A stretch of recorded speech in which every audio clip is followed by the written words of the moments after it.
Dr. K, and this is the truth about mental illness. Welcome back, everyone, to the greatest mental health and wellness journey of our lifetime. Shout out to our caregivers and our ally angels. Y'all know I love to love you.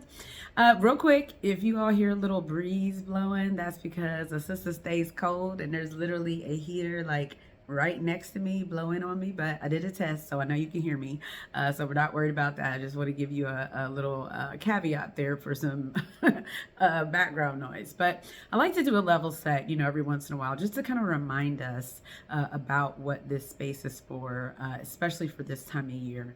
So just this whole platform, for Hey, it's Dr. K, the truth about mental illness, is to affirm and empower persons like myself who suffer from mental illness, right? And just to really let you know that you are not alone. I promise you, I am right there with you. So reducing stigma and increasing help-seeking behaviors, that is the goal.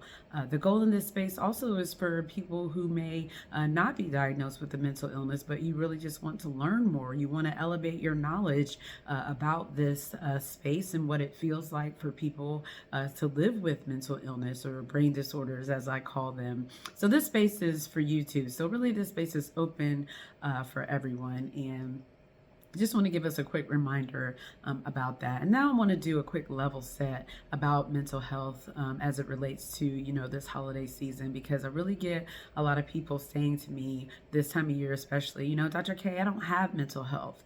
But the reality is that we all have mental health. Mental health consists of our thoughts, our feelings, our emotions, and our behaviors. We do not all have mental illness.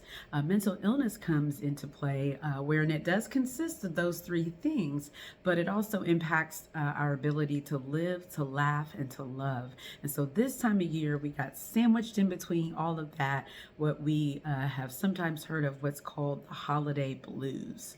And so that can cause, us to have a fluctuating emotional state as we are approaching our environments on a daily basis. So what do, the holiday blues look like, if you will? It could be anything from just, increased amounts of stress and anxiety around the holidays. Are we traveling? Are we staying home? Are the kids coming home from college? Are we going to be cooking? Are we going somewhere else for a meal? Then there's financial stress connected to not just preparing, meals, but then also doing the shopping for the gift giving and who's getting gifts in this way or that way. So a lot of stress and anxiety around that. There can also be some low mood connected to this, and some irritability, some agitation, if you will. Maybe we're a little bit low in our energy throughout the day, kind of being a little bit more sluggish, if you will.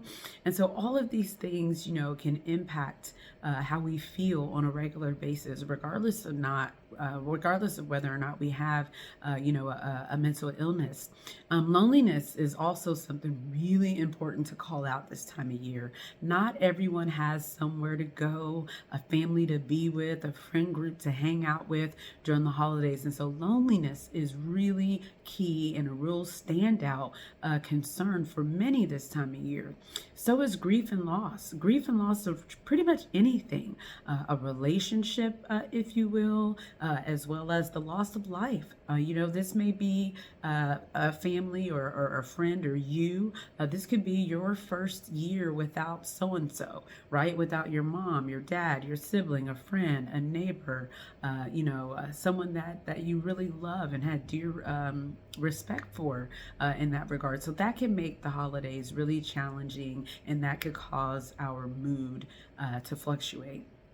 And some of the things we need to be aware of just in terms of trying to get through, this time of year is to be what I like to call seasonal planners, right? We could have started this back in September or whenever it is that we saw the first holiday decoration for the first, time of this, extensive holiday season standing out in the store. That's a good time to start kind of thinking through what are the plans? What are we going to do? I know that we are, just shy of a week away from our next holiday, which is Christmas Eve and Christmas.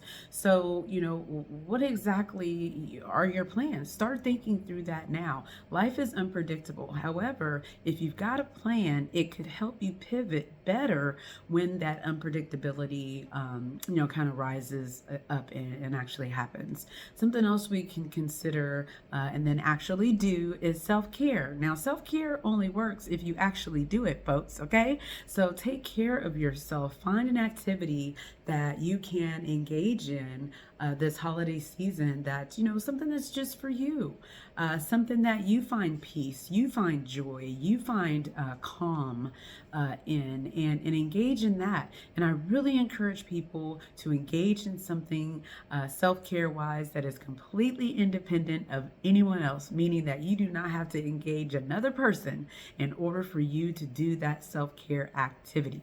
That significantly increases the likelihood that you would actually do it and feel that sense of calm, feel that sense of peace and overall relaxation. You can also volunteer individually.